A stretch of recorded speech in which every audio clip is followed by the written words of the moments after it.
Welcome to the show, it's a vibe we create. Favi and Big Mike, we're elevating the state. Scoop Slam Radio, get ready to dive in the ring of knowledge where the real ones thrive. Scoop Slam Radio, we're breaking the mold. Favi and Big Mike, together we're bold. Ladies and gentlemen, welcome to another episode of Scoop Slam Radio. I'm your host, Big Mike. We're here at Podcast Place here in Long Beach, California. It's 10:30 in the morning. Everybody's still kind of waking up. So we appreciate you guys being with us. On my left, or on my right, diagonally sitting across from me, is the legend, the man, the myth, our co-host for today, Favi Chulo. Favi, what's going on tonight? So happy to be here. I got to tell you, this coffee is amazing. I think we might have to start scheduling all our shows in the morning so we can hit that Keurig. But happy to be here, man. So happy to have our guest on here, too. Speaking of our guest, sitting to my right is the current 3PWA heavyweight champion, a man of all trades, the man who works his butt off in this business, the American Punk. American Punk, how you doing today, man? Oh, give him some applause there, Mike. Wait. All right, there we go. Hey, how's it going, Mike? Favi, good to see you, fellas. And you're right, Favi, this coffee is banging. Yeah. Let me get a sip of that real quick. I'm overwhelmed with the greatness of the coffee, but luckily they put Mike over there so that he can have his glasses on 24/7 and see the sound. I'll push all kind of buttons. Hey, give me another round of applause. Give me another one of those. There you go. There we go. All right, cool. And before we get started, our producer extraordinaire, behind the scenes, the man, the myth, Solomon Grundy. Does he know who Solomon Grundy is? Yeah, I don't get applause though. I'll just be here. I'm good. You should have gave him the horns. Let's see. Okay, now he's just pressing buttons. Ta-da! Perfect. How you doing this morning, Solomon? I'm great, man. How are you? Man, Good to doing have you good. guys here this morning. This early. Yes, it's early, but I got a little spunk in me. So, without further ado, American Punk. Yes, sir, Mike. You sound like you took your Metamucil today. You know what? He's on fire. ladies and Hey, gentlemen. look, I got off work at 3 o'clock this morning, so I got a little bit of adrenaline left, probably about an hour's worth. All right. You know, so we got to make this quick because if not, But you talk about the hardest working man in pro wrestling. We got him right here. bro, let me tell you something. This man is working 24/7 for the love of the business. Now, you youngins out there, I want you guys to pay attention to this episode because you have a veteran who will show you, just like Favi always does, but I don't know if it doesn't click. The hustle, the grind that you have to do in order for you to do the things needed in this business to put yourself out there. So, American Punk, Yo, how many years you been wrestling? 25. 25 years, Mike. And let me tell you, my grind and my hustle is the same at 25 as it was at day one. I wanted this so bad. I had told my mama, I'm going to do it. And I did. And someone just told me the other day, I saw some videos of you know, the young Buddy George. How about that, Fabi? Oh, yeah. I remember I grew with up Dave's to the Farmer American John's. Punk. So, you know, I saw some old footage back from 2000. And I'm looking at this going, what the hell was this kid on? It's all over the place. Yeah. But you know what? I was living a dream. Right. And 25 years later, it hasn't changed. I'm still, no matter how much work I put in and how grueling it is, I'm still living a dream. And that's awesome. You see, Favi, he's almost 30 years, if more, 30 years in the business, and he still has the same fire. So I like getting us together because it's, and don't take this personal, y'all, but a lot of frustration is going to come out in this episode of how we would like to see the business go. Favi, you can elaborate more right now. Hey, it's okay. Now, I hate to be that grizzled old man that says back in our day, but it's true though, right? I mean, when he was Buddy George, he was working just as hard back then as he is now. Well, I mean, actually, let's talk about, because for those of you that are watching, there's a history between Favi and American Punk because they were once a tag team. So can you guys talk about when you guys were a tag team and what it was all about and some of the stories that you guys have? Well, that was Ron Rivera's idea from Rev Pro. He goes, because made the Tex-Mex connection. And it was for, remember XPW? And they were like, well, they were doing a little show on KDOC. And he said, hey, let me put you guys, and just threw us out there. And I just walked up to him and I go, hey, Mexican, Texican, Tex-Mex connection. And then it grew from there. Yeah, it did. And you know, I really love how Fabi tells the story. So I'm totally going to let him tell the story. But you know what? Yeah, that was some fun times, man. Like, you know, and to be sitting here next to him still this many years later and still have the same fire. It's amazing, Mike. Now, because I've never actually asked either of you guys this. So back then, you guys were the young ones. Were there any older guys in the locker room that you could sit and talk to that would talk the business with you? Not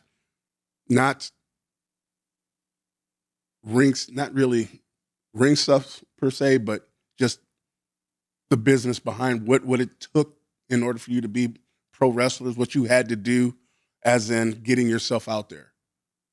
Well, for me, it was working over there for Antonio. Remember at All Nations? All Nations. Yeah. And that was Chivos and all them. And they were always telling me, like Buddy was saying, just running around and all that. Hey, man, slow down. Let's do this. Let's work this. But you can ask him. I think a lot of it was Ron Rivera from Rev Pro because we worked so much for him. Yeah, you know, Ron Rivera, American Wild Child, big influence. I think an even bigger influence on my persona now and who I am in the ring comes from the late great Matt Sinister. Mm-hmm. I mean, that guy. We've had many a conversations, you know. So I can even go like to my lucha side, you know, Martin Marin, like big influence, you know, just all over the place. It's all over the place. But I would have to give credit to AWC and Matt, you know, for really filling in those voids. Well, let's talk about the early years. Where were you wrestling as you progressed through the years? Where have you ventured out to wrestle to gain the knowledge that you have now in the business? Whew, man. All over, you know. Unfortunately for me, I didn't get to venture far. You know, I had to keep it local, right? You know, SoCal, Arizona, because I always had a shoot job, and you know that was something I couldn't give up to fully chase the dream. Right. And I'm sure Fabi understands that. In 33 years, you know, I had my same shoot job. So, because you ain't making no money from wrestling. Not in wrestling. And if you think you are, you're sadly lying mistaken. to yourself. You're lying to yourself if Right. you think this business on the indie circuit is going to pay all the bills. Right. You know, you got to go out there and do side hustles like Cage Fight and go do this and hope the hell you sell some shirts at a show, you know, just to get gas money to go to the next show. You know, it's not a guarantee. So that shoot job always kept me kind of tied down locally, you know. Got my start, Revolution Pro,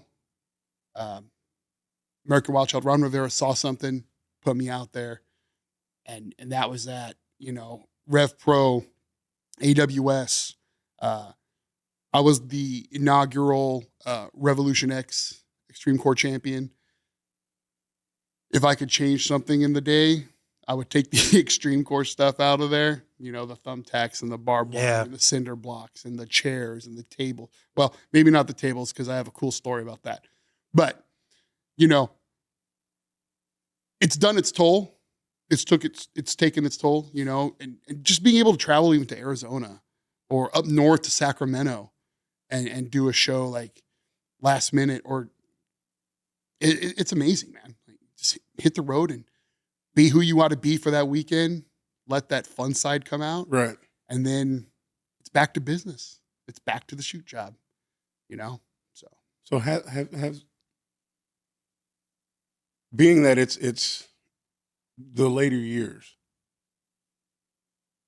has it been as fulfilling for you as you thought it would be when you first got into it? You calling me old?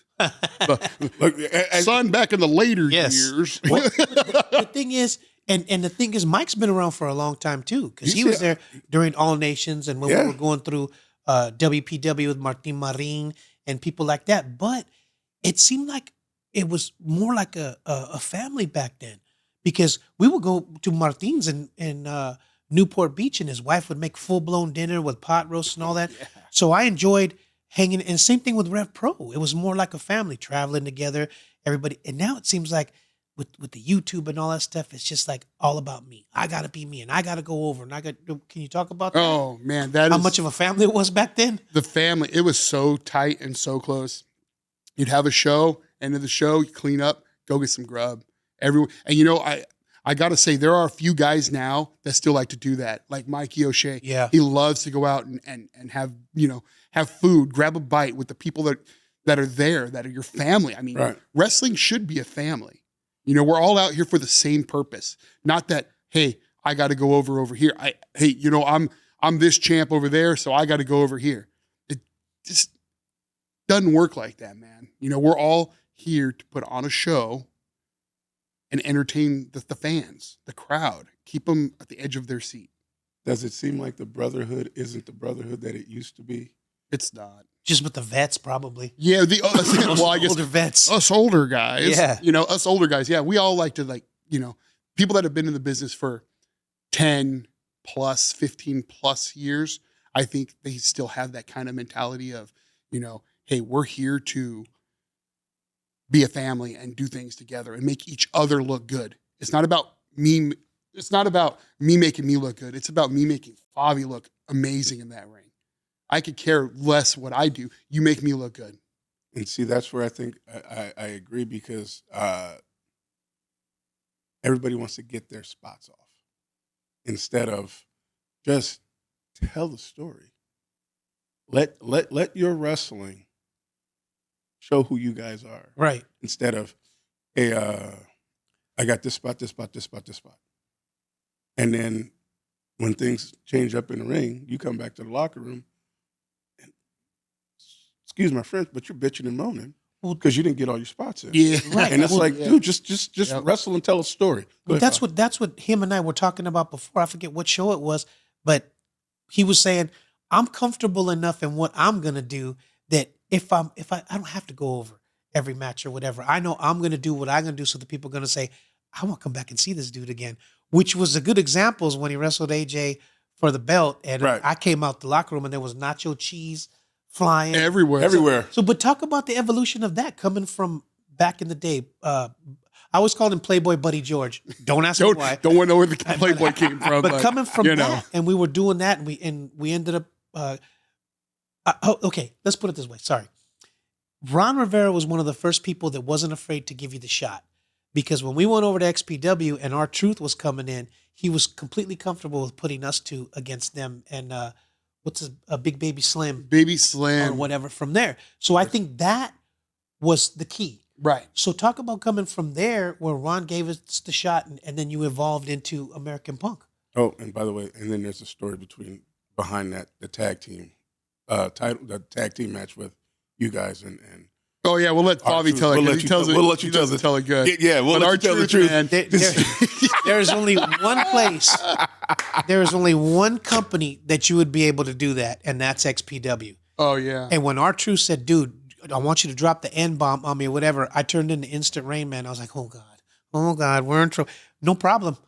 Talk about that. I mean, that kind of. You're gonna get me canceled, right? Well, no, you don't have to go into. But that kind of, for lack of a better term, legitimized him as a wrestler and evolved from there and went into American Punk. 'Cause Yeah. I hadn't seen him in a long time, and the next time I see him, like, he's American Punk, and he changed so much, and the wrestling, not that you were horrible, but was much better, and the character was much better. So let's go with the character thing. Yeah. First. So I was down in San Diego with WPW Martin Marin. Mm-hmm. Wait, hold on, Fabi, say his name. I was down in Martin Marin. Yeah, there we go. Marin. It rolls so much better off his tongue.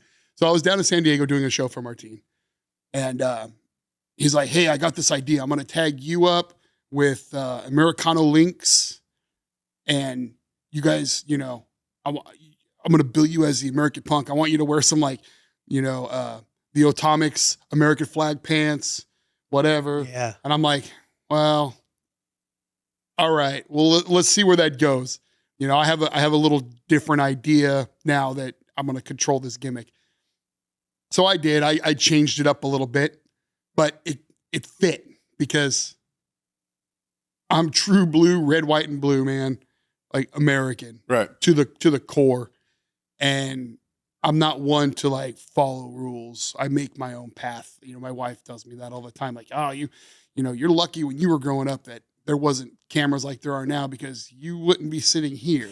Because I, you know, made my own rules. I say that all the time, bro. Yeah. You know, I made my own rules growing up. So, you know, for someone to see that and recognize that that's who I was, excuse me, that's who I am as a person in whole, and to just say, okay, you know what, this is, run with this. I took it and I ran. You know, I just dove full in and I brought out remembering like all the old conversations from like with Matt Sinister. Yeah. You know, I can't say that I took on his ring presence, but I focused more on who he was because he was a big guy in the ring. So that's how that came about. It was like night and day difference from the Buddy George to the American Punk being built out, and it actually opened up a lot more doors when there was that switch because people were like, "Whoa, how long you been around?" Yeah. You know, asking questions like, and then I tell them, "Oh yeah, well this was my former self, former gimmick, whatever. You know, name change and attitude adjustment." Actually, it wasn't an adjustment; it was an attitude change because I think I'm a lot more aggressive in my older age than I was in my safely aggressive. I might add. We tend to be. I'm snug. I'm very snug, but I will never hurt anyone. I'm not gonna knock someone's head off just for the fun of it because I've seen too many people do that in the ring. They're gonna come in there and they're like, "Oh no, I gotta full on this guy." If I full on someone, man, I'm gonna knock someone's tooth out. Yeah. You know, it's going to turn into a there's no need for all full-on that shoot stuff. after that. But it fit because don't they say like Stone Cold Steve Austin? It's himself, but just amped up to another level. That's what I saw. It was American Punk amped up to another level, and it took off. It's taken off. Look at it, the proof is there now. I mean, I put the work in it, and I put the work in with Tony Reyes. Yeah. You know, when you had us say, "Hey, you guys want to do this tag team tournament?" Oh yeah, and then Tony goes, "The West Coast Rednecks." Well, guess what? Yes, that is true blue in my blood. Yeah, redneck, and it works. And it works 100%. Yeah, it totally works. It's the evolution of Buddy, American Punk. You know, took years. it took a lot of years, man. Years. It took like what 18 years, 20 years to really evolve it. But now I don't see me walking away anytime soon. You know, I just got 2 grandsons in February. Congratulations, granddaddy. I cannot wait for the day that they're big enough to watch me do my thing. Yeah. That's I will stay doing this until that day. At 50, I'm going to hang it up. Hear that? We say that.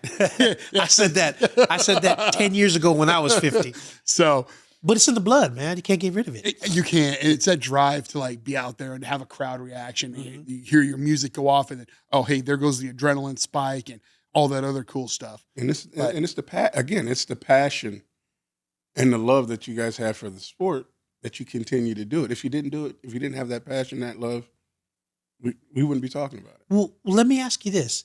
What was one of the things that stood out the most coming up? Because mine was when Bronx Bomber and I wrestled Superboy and Piloto. And we had that was like, it's very few that I say, man, that match went perfect. But that was one of them. And when he came back to the locker room and said, hey, man, that was one of the best matches I've ever had. That meant the world to me for somebody like Superboy to say that to me. What about yourself? I think I've had some good runs in the ring. I think one of the like highlight moments was at the Allen Theater in Southgate for Revolution X. Yeah. It was me. I think it was a 1-on-1, me versus Supreme. Oh, geez. The late great Supreme, man. Right. All the good ones. That's what scares me too, Mike. Is all the good ones, and they go to the ring in the sky. You know what I'm saying? Yeah. Crazy thing that you bring him up, because he was going through my head right now. I was going to ask you guys a question about, Supreme. A lot of people, in SoCal, you know about him. Yep. But a lot of people, outside of SoCal don't really grasp who he is as a wrestler and a person. What did Supreme mean to you guys? Well, let me say this before you.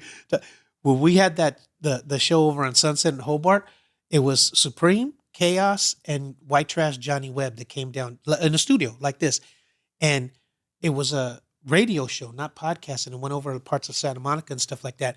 And that was the first time that people were calling in saying, "Hey, can you guys go another hour?" Because the Supreme was talking about death matches and all that. So he came. You talk about 10:30. I think it was 9 a.m. He had a flask of Jack Daniels and a can of Copenhagen for breakfast. And when we asked him, we said, "Hey, can you stay another hour?" He said, "Hey, is there a liquor store around here?" He said, "Yes, one right across the street." He said, "If you can get me the little bottle of Jack that they give on the plane and another can of Copenhagen, I'd gladly stay an hour." So we went across the street. He had another flask of Jack so that dude was the real deal. Oh, real deal, 100%. Yeah. Man. He was a stellar man, stellar guy. In the ring, very safe. In the back, man, wealth of knowledge, wealth of experience. Oh yeah. So back to that story I was telling you about, Mike. So here I am. I'm still young in the game. It's 2005-ish. All right. And I'm like, oh, hey, I'm telling him that, I want to do this spot. I want to moonsault off the apron through a table. Put you through a table with the moonsault. And I couldn't do it. Like, I have this irrational fear of falling on my head. Odd, right? For a professional wrestler. Oh, I'm going to fall on my head. I can't do something. And I get him right here, and I have him on the table, and I just hear, are we PG show? Or can we drop bombs? Let it go. All right, cool. I just want to make sure. He's like, fucking do it. All right, here we go. Here goes nothing. This beautiful moonsault off the apron. Boom. Right? Lands perfect. And then it's a fuck yeah, fuck yeah. After I hit that thing.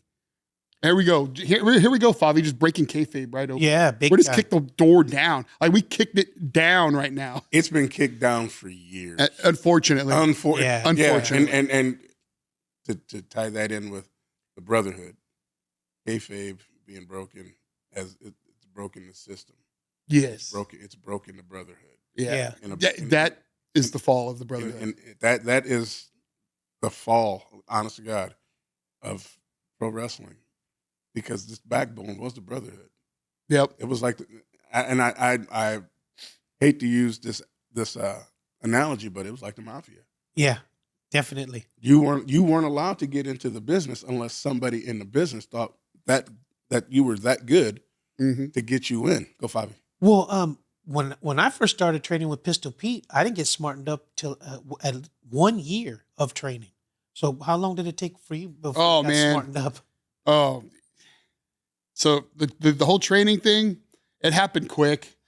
It happened real quick. I remember dates. I started December 3rd, 1999. Was my first time stepping into a ring to train. Right. It was, hey, all right, when you show up, don't do this, and show up ready to bust your ass. I did. I showed up ready to bust my ass, but I did this and I did this. I paid for it. Blue chunks all over the place. Yeah. Don't drink milk before training. That's a PSA. Do not drink milk before training. Then, to my surprise, it's like New Year's Day, maybe January 2nd of 2000. My phone rings. Back in the old school days, he picked up. It's like, what's going on, man? These things. Or maybe I was at training. I don't remember. But it was hey, how do you feel about doing a show? Let's see where you're at. He's like, I think you got good ring awareness. You move good, this, that, the other. I say we try it. What do you think? I'm like, now I'm shitting bricks. I'm scared. I'm like, okay, there's this dream that I'm living now, and oh man, now he's asking me to actually do it in front of people. All right, he jams me up like, yeah, let's go. You know, gets me all fired up. And I go out and I find a singlet and I find some I got my wrestling shoes. So I've got this black singlet with this, remember it, Favi, with the big old green like Oh yeah, thing across the front of it. like a sash. Yeah, it was like a sash type deal. I think I got it down in like Huntington Beach or something. I don't even know. So we get this thing, and I'm like, I'm ready to go. I'm like, all right, cool. Hey, I got that singlet. I got some knee pads. Like, I got my wrestling shoes. Let's rock and roll. January 7th, 2000 was Saturday. First show. I was jerking that curtain, and That means first match. it was amazing. Like, I was scared until the music hit, and then it was gone. It was like, let's go do this thing. You know, I had my whole family out there, and it was cool, man. And what did you go? Did you go out as Buddy George? Yeah, it was Buddy George. Oh, from the beginning. From the beginning, yeah, that's what it was. It was like, well, what are we going to call you? I'm like, I have no idea. Like, I haven't given it that much thought. I thought I was going to be training a lot longer than what I've been training before I had my first match, you know, like work on something. Wow. And he's like, well, your name's George and we call you Buddy, so we're just going to call you Buddy George. All right, cool. That works. You know, that works. Let's go. Yeah.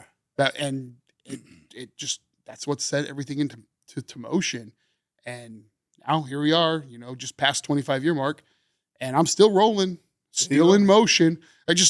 Things are different now. You know, I've got merch, I got sweatshirts, I've got t-shirts, I've got hats, I've got little Pins. guys, I've got all kinds of things now. Right. You know, There's no substitute for experience. Right. oh, experience, man, and just keep going and learn, guys. Like, if there's one thing that I could stress You to someone: sponge.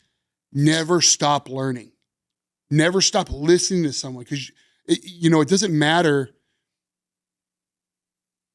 How do I even put it?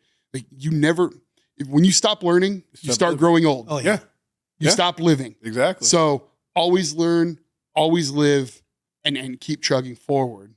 I always, you know what's crazy? I always tell like young football players that are going to school.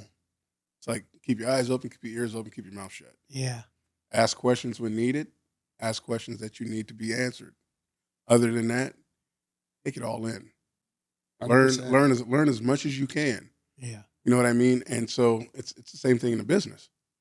But Let me ask Buddy one question. I see Solomon over there. Just remind me about Chop Trivia, because I think we want to bring him in for that. Oh, look, Solomon. There he goes, Solomon. There he goes. Yeah. Can you we talk about coming up in the business and stuff, and one thing that sticks out was we're working for Revolution Pro over at what's the place where they have all the collectibles? Frankenstein's. Yeah. So and I'm gonna pose this to Buddy because he's very familiar with it. When you go, okay, hey man, have a match and everything.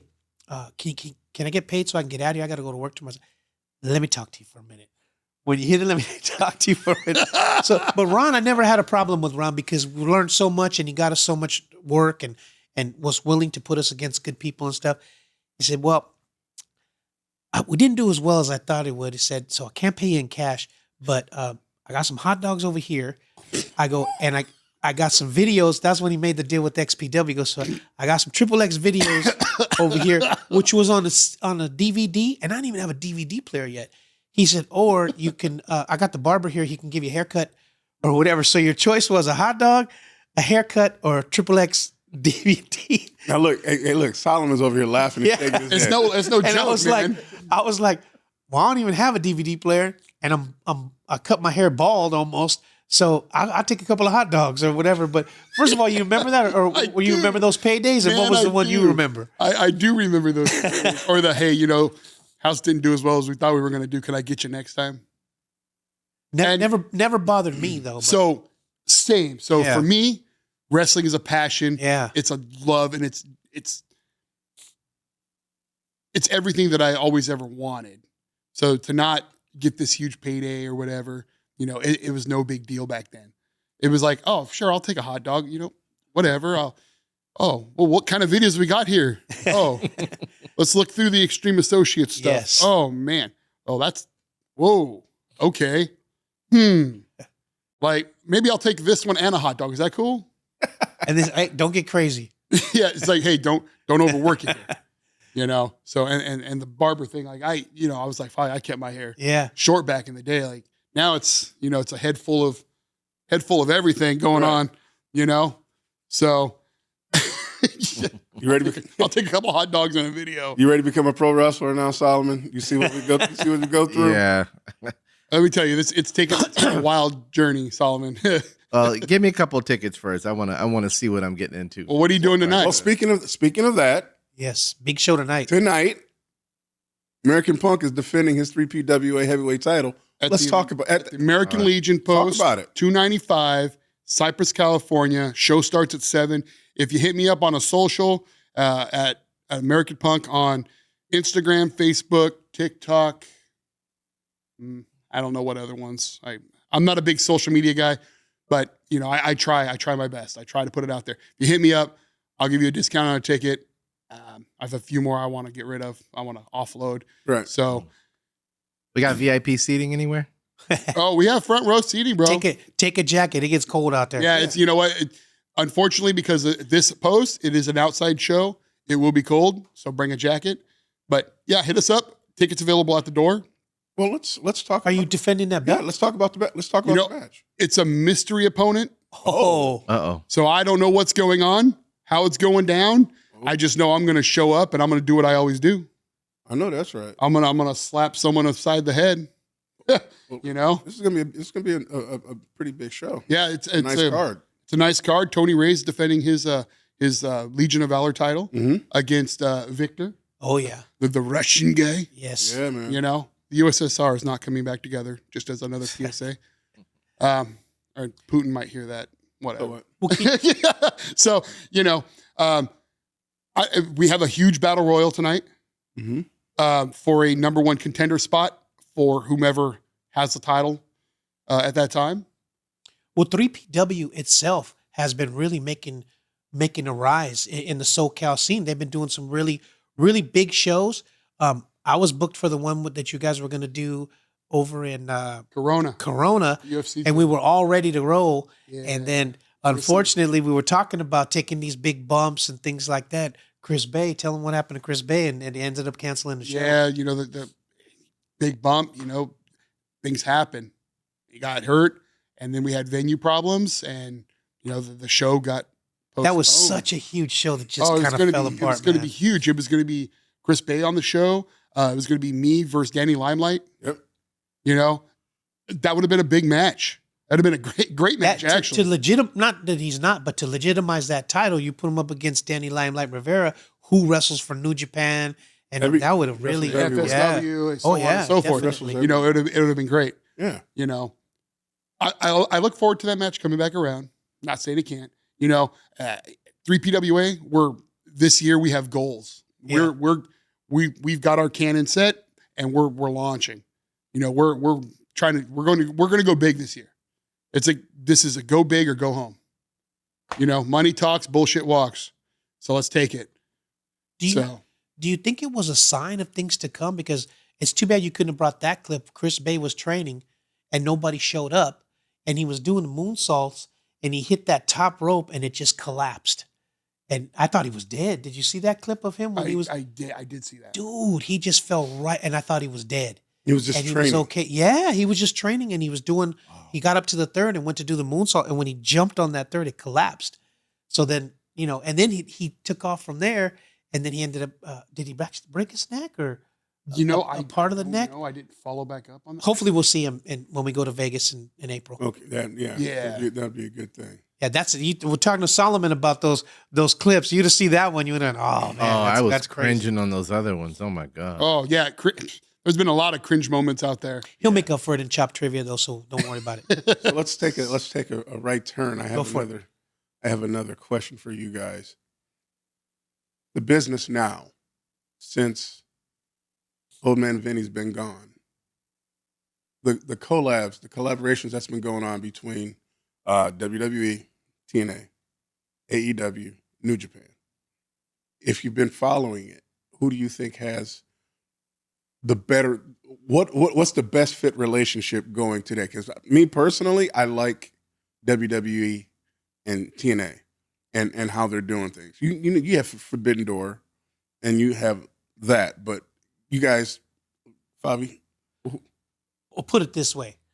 If like we've been saying, we've been working for a long time. I'm an old man too. I still got cable. I pay like $220 a month in cable because I got to have the luchas from Mexico and all that. But if I'm going to put my money out, I'm going to AEW. And when they start bringing the guys from New Japan, and, that's what like matches that I want to see that I will actually pay for. We're talking about him versus Danny Limelight Rivera. That's a match I would actually pay for to go see. WWE's, no matter what you say or what you do, that's the end all to be all. There's never been an empty seat, even on Raw or SmackDown. So no matter what they do, it's going to work. But for me personally, old school wrestling, I like to see Japan coming strong style, going up against the guys from AEW. What about yourself? What about myself? Well, I think I have to agree with Favi. Right. WWE house is going to be consistent no matter. I mean, wrestling does this ebbs and flows just like everything else. It's up here and 5 years is down here and then back up here in 5 more years and just continues this web. There's this wave. This wave of ups and downs. But one person that can always draw a house is WWE. Why? Because they have the money and they have the marketing. And now that they've teamed up with TKO, I mean, what more do you want? Yeah. So do you root for the underdog? Do you root for AEW and New Japan? I don't know. I'm broken about it. I'll be honest. I watched some AEW stuff and I'm like, guys, like, why do we have to do a Spanish fly off the top of a cage to get over with a crowd? You don't have to do that. You get ready to get the old man going. You're going to get me going because guess what? I have a skill set. I probably got a couple dozen moves that I'm very comfortable that I will execute any time of day or night, eyes closed, whatever. If a crook broke into my house, maybe I would give him a gonzo bomb. You never know. You know what I mean? Like, ammo's expensive. Gonzo bombs are free. So the thing is where do you go with that? You know what? How many guys on WWE do you see hurting themselves compared to the guys on AEW? Good question. Hold that. Solomon, do you have that clip I sent you? While he's looking for that, let me ask you this. Because I'm definitely on the tail end of my career. But since I wrestled Eli, I'm like, man, I've got in shape. I got one more run in me. Let me and it's guys like I am that say, look, bro, I'm gonna offer you this amount of money. Let's do this or whatever. So I can't say I'm done completely. But what about yourself? As you're getting to a certain age, what's the goal? Because people call me out all the time. They go, you talk all that stuff about WWE. They called you tomorrow to be a manager. You'd be right. And I said, yeah, you're right. I'll be there. I'll be on the next plane. What about yourself? Is it, to defend this belt and maybe bring somebody like Chris Bay or somebody so you have that good match? So before you retire, say, dude, I had that match with Chris Bay and it was 5-star. Something like that? Or Fabi, I've given myself a year old deadline. Yeah. When I hit 50, I'm going to hang it up. Is that going to be the case? I don't know. Does my body still feel good? There's so much modern, I can't even call it medicine because it's like peptides are out there. Yeah. I'm not saying go take them, right? But I take them and I feel great. I get NAD+. It's like a longevity fountain of youth, if you will. I feel like I'm 21. Right. My body says, no, dude, you're 45. Like, you need to slow down. But I feel inside like $1 million. So depending on what I feel like when I turn 50 is going to be where, dude, if I got a phone call tomorrow, I'd quit my shoot job. Instead, WWE says, hey, we got a 5-year contract for you. You're going to make this much money. I'd be like, oh, okay, well, you know what? I'm not even going to give a 2-week notice. I'm just going to quit right now. Yeah. I'm going to phone in and be like, yo, I'm off to the big leagues. Exactly. And I'm going to hang up the phone.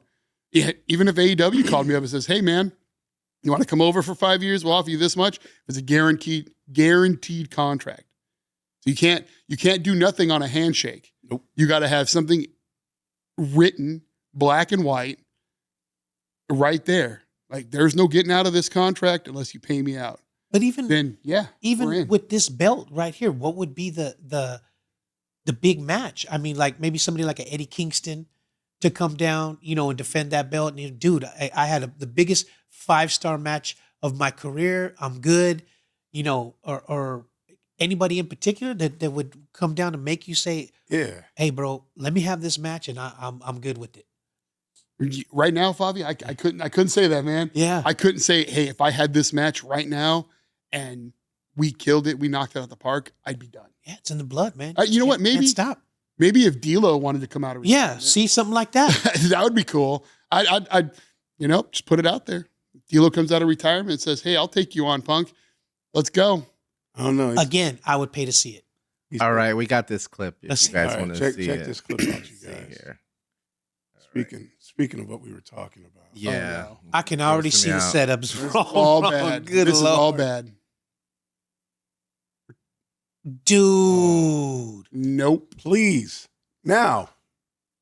Yeah. Mm. Now she's already covering her head. One, getting ready for the bump. Oh. There's no protection. None. You see how look at the wood. Look No. at how it's set up. That was all floor. All floor. Every bit of it. I got to say, so I was doing a rolling thunder off the apron Uh-huh. on the Goalie How down in El Centro. Oh, Remember those shows? at the car lot? The car lot Yeah, shows? yeah. So I go to do this rolling thunder cannonball off the apron. Hey, just give me a shoulder. That's all I'm asking for. Right. No. Homeboy moves out of the way.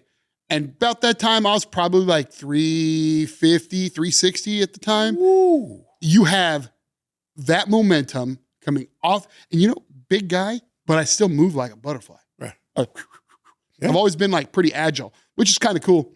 So here I am. Go. Rolling off. He gets scared at the last minute, moves out of the way. You have my large ass tumbling to the ground, You flat back? flat backed onto asphalt in El Centro in the middle of summer. I think the temperature outside in the shade was like 120. So the asphalt 150. I remember I could hear like almost like a sizzle on my back laying on that asphalt because I was, sweaty. Right. Big guy. I sweat.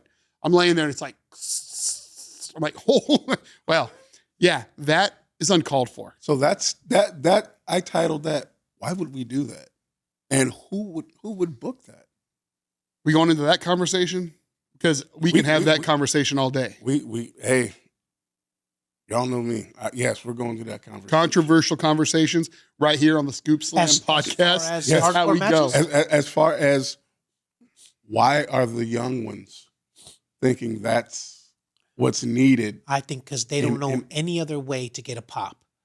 They feel broken bones and blood and all that is what's going to get them to pop. And second of all, why would you put a girl against a guy and do that? I mean, with all the stuff that we got going on in the world today. For real. I got to give it to Tony Reyes and 3PWA. They will not book a male-female intergender match. I don't understand. I don't. I proposed, there's a couple brother sisters out there that I want to see in a mixed tag match, but that can be controlled. Women wrestle the women, men wrestle the men. It's something I want to see that it is in the making. I'm not going to throw out names right now, but I'm hoping to get that done this year because it's going to be huge. Well, It's going to be huge. But as far as that's just stupid. Honestly, if you can't go into the ring, do your thing, and get a pop off of something a lot smaller than that, go back and train a little bit more. Go talk to the vets. Like, hey guys, hey, I'm having problems like really getting the fans. What can I do? Maybe get your character a little bit better. Look at yourself and come from the inside and project yourself outward. Like, oh, let me pretend like, hey, how about I'm going to watch my matches and I'm going to see what I'm not doing that the fans might just want. You know, But Mike, as a promoter, you would never allow that, right? I don't think Tony would allow that. Dude, either. no way. No, and I'll pose this to the odd man out. Solomon, you go to a wrestling match and you see something like that. What would your reaction be? The same one that you had watching it? Yeah, I would be like, who put on this amateur show? I mean, and that's me not being necessarily a fan of, going to all the wrestling matches, but I'd be like, wow, you guys are out here trying to kill each other to get a Same shot wrestling? for, WWE or whatever that is. Yeah. But, you'd be broken by the time you get there. And see that, and that's my whole argument. And it seems like there has to be some sense of reality. I mean, if you see somebody setting up boards on chairs and everything, you're gonna go to the other side, or you're gonna get away from them or whatever. Yeah. There has to be a method to the madness. Just like there is a place for a hardcore match, and it's called the end of the world.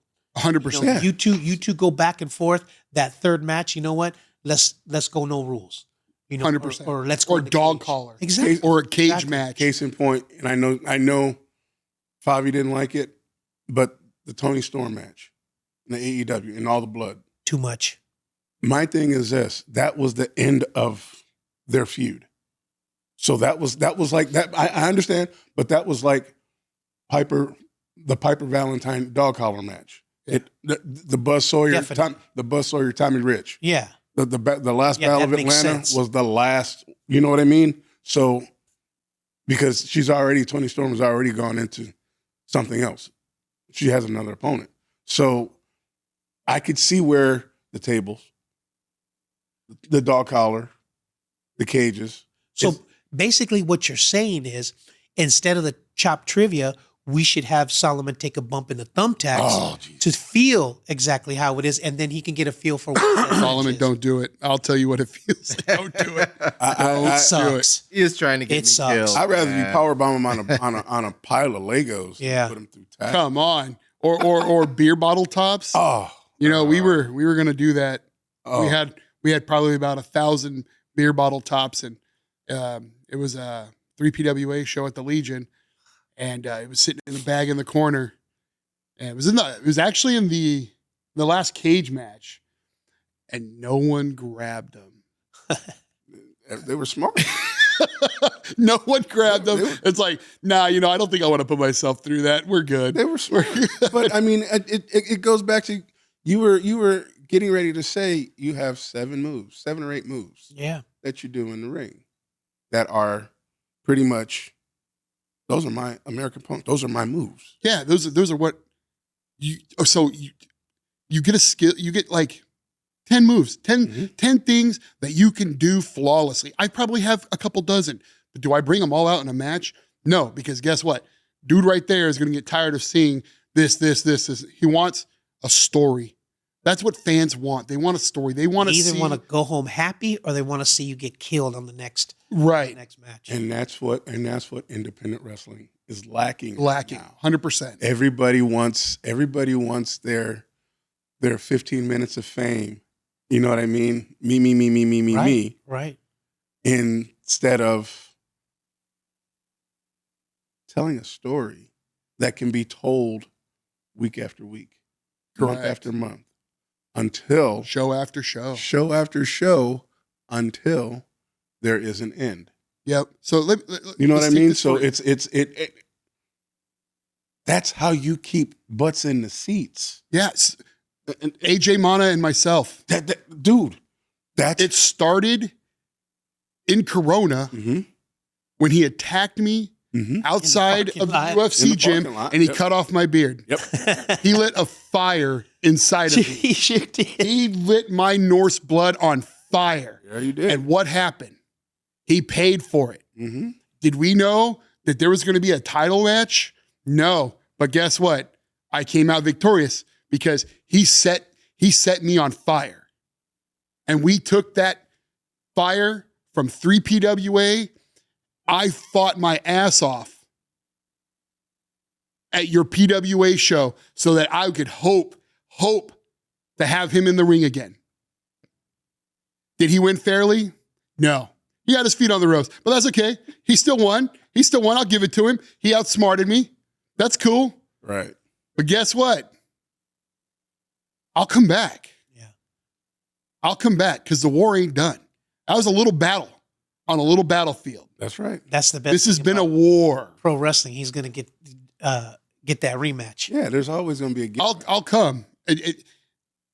You won't even know when, Yeah. but I will get that rematch. There's always going to be a get back. So I look forward to it. tell a story, guys. That's it. That's the whole thing. And I can't even say that this is a story because this is more story. This is more personal. This is more deep than just a storyline. Well, You messed up. can I make a prediction for tonight's 3PWA show? Make a prediction, Bobby. That is going to be at It's going to be at the American Legion Post 295 in Cypress, California. City of Cypress. Showtime. Yeah, I 7 say get p.m. there early and make sure you bring a jacket. I went to a couple. I took my nephew. Yeah. Funnel cakes are slamming. Funnel cakes are on Get a fire. funnel cake, but Yes. I have and the beer is Yes. The beer's good. cold. Hey, just so everyone knows, the prices of beer did go up $1. Yeah. At the Legion, everywhere. people And, were just saying, forget it with the cups. They were just coming out with a full pitcher. yeah, we're going to also have hot chocolate and coffee available. Yes. Cool. With a snack bar. I heard there's going to be pigs in a blanket. Uh-oh. And that's off of Walker Incorporation. Yes. Yes, is it Walker? No, Yeah. it's Valley View. Is it? No. No. Valley View. Valley View's the and cross corporate. street. Yeah. Oh, Valley Valley View View Incorporated. Yeah, I'm sorry. I was on the other Valley side. View and corporate. Valley View Incorporated. I have a prediction. What's that? I honestly think, because I saw Tony at the last Lucha Libre Alliance show, I have a feeling somebody better watch their back because regardless of who the mystery opponent is, I think Tony wants that belt, man. So he might come out of nowhere, Hey. and we might end up seeing a bull rope match between him You know and what? Tony Hey. It could happen. for that So you know belt. what? You know, Look, your friend's excuse close me. and your enemy's closer. We are not going to So- start that. I because just we are at the tail end of this show, you Yes. guys. So hey, look, I appreciate this. This has been an amazing show. Look, we've already gone almost an hour yes. Talking about talking about what everything and nothing all at once. But will you be in Vegas for WrestleCon or what do you got going? You know what? I'm not sure. Maybe, hopefully. Well, you're more than I can welcome to come. come on check down. out Come the up. booth. If I could plug a couple shows real Go quick. for it. Yes. So we got tonight, American Legion, Post 295 Cypress, 3PWA. Tomorrow you can catch me over in Marina Del Rey for SoCal Pro at Brennan's. It's for that big St. Patty's Day festival that they Right. got going on over there. And then next month, you can catch us at the UFC gym in Corona, 3PWA. We're finally back at the gym. They've been begging us for a show, so we got it there. And then, my little baby, my little project, April 26th, Brawl and Brews up in Crestline. If you guys haven't made it up the mountain for a show, come up. It is the premier. It's the premier thing up in the mountains right now, up in Crestline, Arrow Bear, Arrowhead, all that little area right there, man. Yeah. I've teamed up with the San Marzano Wine and Ale House, and I'm producing the show. They're putting it on. So come check that out. It would be at the lake. This time it's going to be at Lake Gregory. Tony, April and, 26th. Punk it's a- has a big truck too, so we're Mexican. We invented carpooling. Just load a whole Pile bunch 'em of in. them in the back of that truck. He's got a lot of room. Pile back them in. there. We got plenty of room. Yeah. And it's going to be an early show. It's going to start at like 2:30. All right. So, April 26th is that one. And then April 12th, once again, over at the UFC gym in Corona. And one last one, if I can. The American Punk is making his debut at Valor Pro Wrestling Oh, all May right. 10th. They hit me up and they said, "Hey, man, can we put you on a card?" I said, "Let's go. yeah, that's good. Let's go." So the High Desert, they don't know what's coming for them. Oh yeah, I'll tell you what, I'm going to bring it all. So, Five, you got any last you'll words? get some good opponents there. So don't forget, big. It's huge, man. We have been making a concerted effort to make it the biggest thing out there at WrestleCon in Vegas. It's going to be. You're actually going to be there on the 17th of April. Yeah, I'll be opening the show the 17th. Yes, and we'll then- be open from 4 to 8. Yeah, we will definitely be going live on the 18th and the 19th. A lot of people coming. More than welcome to come by and stop by the booth. Hopefully, if Solomon can make his way out there, we're going to do the cornhole board. We used to do chop trivia, but if you can sink 2 out of 3 sandbags in the cornhole board, you could choose who you want to chop. So if Solomon's there, we could choose him, and he can get a feel for the chops. Well, he don't want to do the thumbtack. I don't. Wow. Let's bring him in right now. And, No, and no, get you a know feel what? for the shot. Hey, we still got time on this Oh, podcast. look how much time we have left. Hey, All right. Come on, Solomon. Let's go Just stretch. one. Hey, American Punk, it's been a pleasure. We appreciate you coming out. Always. Next time we're going to have a case of beer and Yeah. Bring Tony up here. Actually, I brought beer, but I didn't know. Hey, should I bring them up at 10:30 in the morning? These guys, I don't know if they want to get started because I'm the beef eating, beer drinking, bar fighting son of a bitch, man. I do. Solomon Grundy, we appreciate you producing the show today. We look forward to getting him more involved. I'm hoping the more podcasts we do, the more that you gain knowledge of the pro wrestling business. And I'll start buying pads. Exactly. That's what I'm talking about. Pads are for sissies. So you guys, on behalf of Favi Chulo, American Punk podcast place here in Long Beach, we will see you guys at the next episode of Scoop Slam Radio. Goodbye.